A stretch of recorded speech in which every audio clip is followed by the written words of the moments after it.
ya. Ibadah, ngantar orang sakit itu ibadah. Kemudian juga namanya berobat ini ikhtiar. Jadi subuh-subuh ini seperti jihad fisabilillah. Ada yang merasa seperti itu. Jadi sambil menunggu sambil wiritan. Nanti pas dengar suara azan gitu. Aduh sambil tadarusan baca Quran di situ bisa ada ya.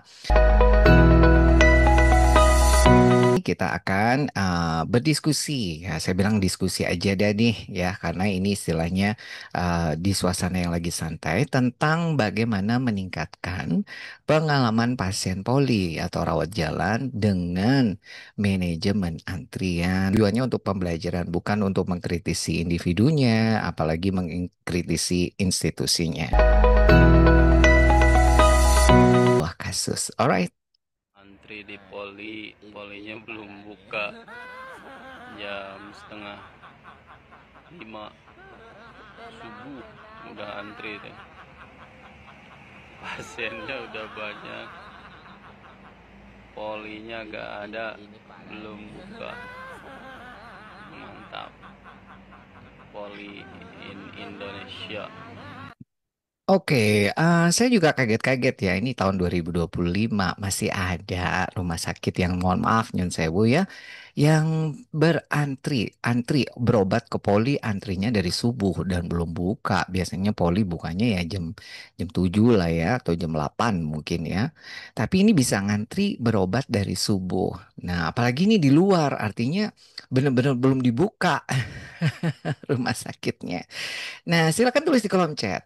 Kira-kira apa sih yang membuat mereka tuh sampai harus ngantri dari subuh dan ini di luar rumah sakit lo ya. Jadi nggak masuk ke dalam ya, Bapak Ibu.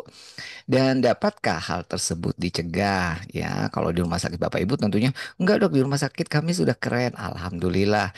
Tapi nah, kira-kira nih kalau kita mau membaca situasi di luar sana ternyata masih ada di tahun 2025 loh ya. Ini yang masih berantri berobat ke poli yang antrinya di subuh sampai di luar karena rumah sakitnya belum dibuka. Bapak Ibu punya waktu 1 menit untuk kira-kira ya kita coba berpikir kritis sambil lihat jawabannya teman-teman ya. Kenapa mereka harus ngantri dari subuh ya? Ini kayaknya Bapak Ibu menjawabnya dengan cepat. Sepertinya jangan-jangan ini sesuatu yang lumrah ya. Maaf, maaf ya saya ketawa. Enggak, saya cuma bercanda Bapak Ibu. Enggak kok, enggak ada di rumah sakitnya seperti itu ya. Saya mau perkenalkan, saya ulang-ulang kalau cerita tentang masalah service excellent ya, layanan prima, itu ada istilah patient journey, ada juga istilah patient experience. Apa itu patient journey? Patient journey itu perjalanan pasien. Pasien emang bisa jalan-jalan, iya jalan-jalan, traveling ya. Pasien itu untuk melakukan pengobatan, untuk berobat untuk mengatasi masa kesehatannya. Mereka itu ya berjalan-jalan, ada perjalanannya.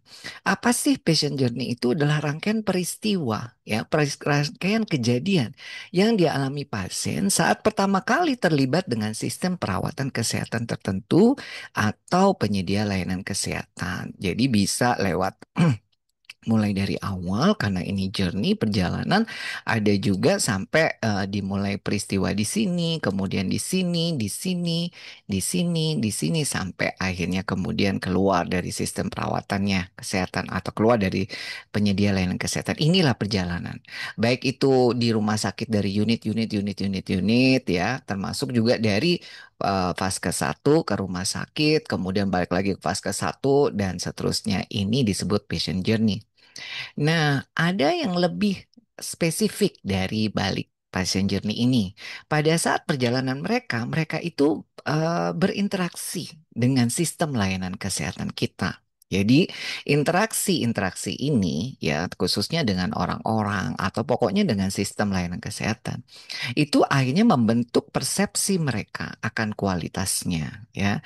Jadi karena persepsi ini inilah yang diceritakan ke orang-orang ya. Jadi kalau ditanya di rumah sakit sana bagus nggak? Nah dia cerita itu pengalamannya ya. Pengalamannya oh di sini, di sini, di sini, di sini, di sini. Nah itulah yang disebut pengalamannya pasien. Pengalamannya pasien bisa baik, bisa juga nggak baik atau sangat-sangat traumatis sekali bisa saja. Nah, biasanya yang dipercaya, yang powerful, orang-orang itu ya di pengalaman pasien ini. Nah, guys, ya subuh-subuh, rumah sakitnya belum buka, udah pada ngantri. Itu adalah pengalaman, ya. Ada loh orang yang nggak pernah punya pengalaman seperti itu. Hah, gitu ya. Tapi ada yang ini suatu pengalaman gitu ya. Ganti di rumah sakit sampai subuh-subuh udah berangkat. Dan ini banyak antriannya dan itu di luar rumah sakit. Itu pengalaman, pengalaman mengantri. Ya, itu maksudnya ya.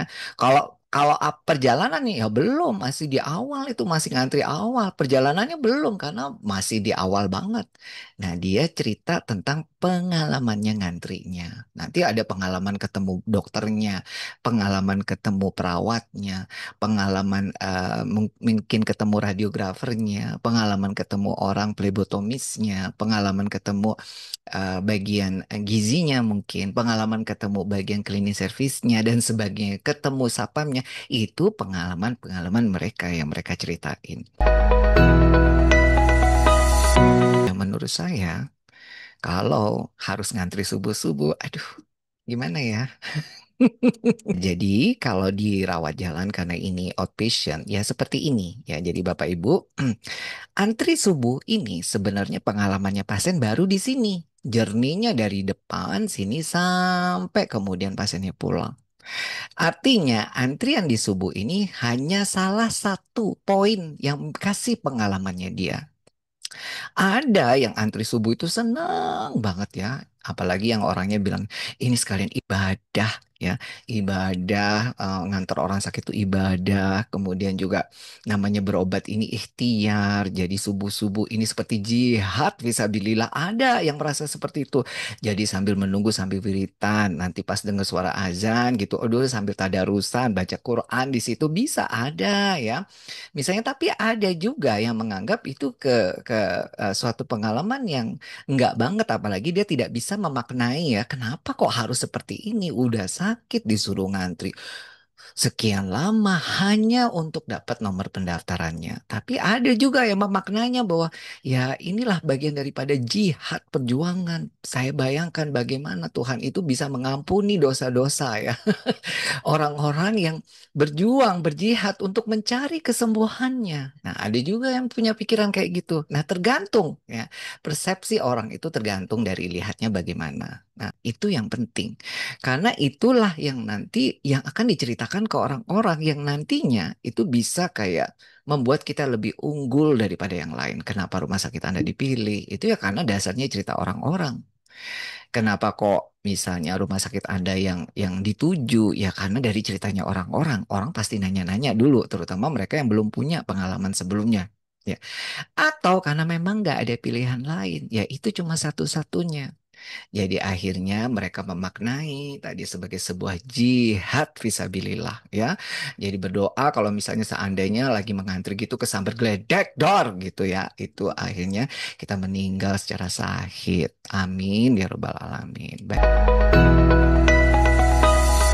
Dua kalinya, manajemen Rumah Sakit Dr. Sudirman RSDS Kebumen berupaya mengurangi waktu tunggu pelayanan rawat jalan. Hal ini sesuai dengan program pemerintah dalam melayani pasien agar tidak terlalu lama.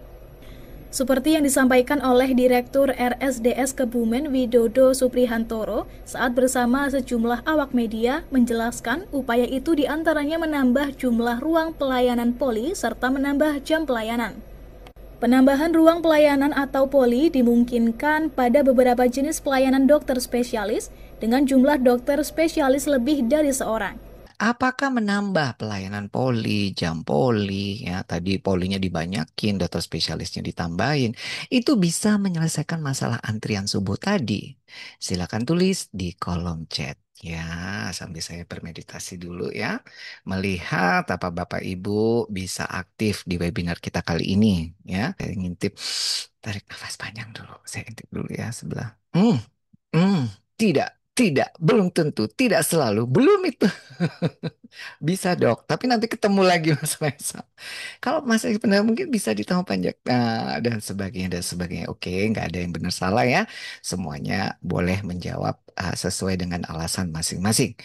Nah, tapi kadang orang-orang itu nggak paham, Bapak Ibu. Ya, pahamnya ternyata ini Kepala Dinas Kesehatan Kabupaten Blora, sebelahnya tetangganya kabupaten tadi itu Kebumen, Bapak Edi Widayat saat ditemui wartawan di ruangannya, bilang di tahun 2025 bilang, lowongan CPNS dokter spesialis di Blora sepi peminat Bapak Ibu. Gak ada yang mau daftar. Nah, maaf ya Bapak Ibu, ini saya gemes-gemes juga. Ternyata bukan jam pelayanan nambah dokter, ternyata juga nggak gampang Bapak Ibu. Lah dokter spesialisnya ini lo nggak sepi peminat Bapak Ibu.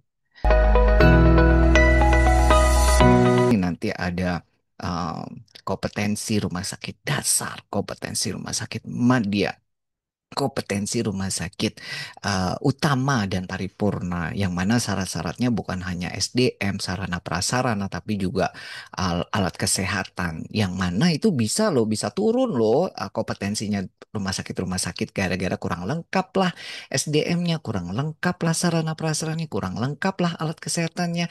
Yang ini nanti bisa jadi bingung lagi nih masalah antrian ya. Jadi nggak segampang itu nambah jam pelayanan, nambah dokter. Nah, dalam keadaan belum ada kompetensi-kompetensi ini aja, ternyata sepi peminatnya. Aduh, terima kasih Bapak Ibu sudah berpartisipasi. Kita iseng-iseng nanya, Bapak Ibu, bagaimana sih pengalamannya saat berobat rawat jalan rumah sakit? Nah, nih kalau saya di rumah, Suasana hari ini di rumah ya, sakit Sampang, contoh, apakah pengalaman positif, apa ini pengalaman semua negatif? yang nunggu antrian guys. Kasihan ya, kami banget. Saya mendapat antrian nomor 20 guys. Mudah-mudahan yang sakit cepat sembuh guys. Amin amin ya rabbal alamin. Yang sabar ya, yang sabar ya. Ah, baik, terima kasih ya. Rata-rata negatif dok, pengalaman negatif. Iya. Nah itu sampai yang nyuting tuh nggak tega ya. Kasihan, kasihan. Mudah-mudahan cepet sembuh ya guys, cepet sembuh guys, gitu ya. Jadi saya juga kadang juga ya mau cakep-cakep gitu ya waktu cakep-cakep gitu kalau keliling di poli terus dalam keadaan poli ngantri gitu. Aduh, apalagi kayak itu kalau pas lagi jalan kita udah dalam keadaan seger dan bersinar bercahaya. Di antara orang-orang yang ngantri-ngantri itu, aduh kayaknya nggak tega deh ya. Maksudnya ya gak tega gitu ya. Harus gimana? Yang satu ngantri udah keringetan, dah ini udah lama-lama, sementara kita itu masih cakep-cakep seger-segernya, molek gitu ya, ranum gitu kan. Juga kasihan. Tapi di satu sisi kalau nggak begitu kan kita juga repot ya. Nah, tapi ini ya saya mau bilang, kadang kita kurang sensitif, tapi bisa jadi eh, apa namanya sebenarnya ya kalau kita mau tahu diri, mau lebih rendah hati, ya memang kasihan ya. Tapi kadang empati kita itu udah berkurang karena itu pemandangan sehari-hari ya. Jadi karena udah pemandangan sehari-hari, jadi ya merasa kasihannya itu berkurang. Itu maksud saya. Jadi si mas-mas yang video itu tadi kaget dan merasa kasihan sampai lupa sama sakitnya sendiri karena dia merasa ya ampun kasihan ya ternyata orang-orang ini udah sakitnya mungkin lebih parah dan harus ngantri lama gitu ya. Maksudnya begitu. Ya. Di Malaysia sama, yang Ini kedua, di Malaysia itu kami tidak ada antri. Jadi nggak seperti di Indonesia ya, Nyon Sewu ya. Datangnya pas Padahal bayar umum nih. bayar umum sama, bukan Oke. bukan BPJS, terus kami biasa bayar umum. Itu kami datang praktek jam 4, kita datang setengah 4 sore gitu. Nanti dilayani jam 7, jam 6 gitu. Alas kemana? Loh dokter kok telat? Dokter masih ada tindakan. Nah di Malaysia itu tidak ada. Itu yang membedakan di situ. Yang kedua ya. Jadi di Malaysia itu tersekedul, rumah sakitnya begitu besar. Itu pasien tidak ada yang duduk-duduk, itu nggak ada. Semua terjadwal, jam 2 siapa, jam setengah 3 siapa, jam 3 siapa, terjadwal. Kalaupun kami datang lebih awal karena belum terjadwal, kami biasanya suruh pulang dulu ke hotel, istirahat, makan. Nah nanti jam 2 atau jam 3 siang baru silakan datang, kami layani. sih pengalamannya pasien yang pengalaman itu pasien yang saya bawa ke Malaysia ya. Tadi dia cerita pengalamannya dia waktu dirawat jalan di Malaysia dan apa dia sendiri cerita loh, tapi kan itu pasien meskipun bayar umum, iya di Indonesia meskipun saya bayar umum itu saya ngantrinya itu lama, cukup lama ya karena alasan dokternya terlambat lah dan bagaimana dan seterusnya.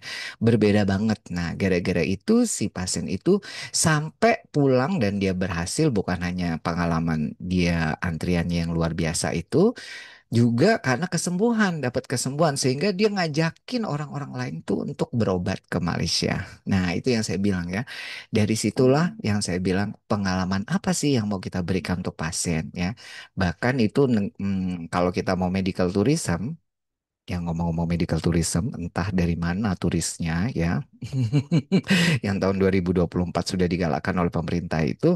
Nah, kira-kira kita mau beri kesan apa nih sama orang-orang yang nanti datang jauh-jauh dari luar sana, dari Hong Kong misalnya, atau dari Zimbabwe misalnya ya, atau dari Ethiopia misalnya berkunjung ke Indonesia, itu kesan apa? Nah, ini yang dimaksud dengan patient experience. Nah, manajemen antrian ini sangat-sangat punya peranan penting untuk membentuk pengalamannya mereka. Oke?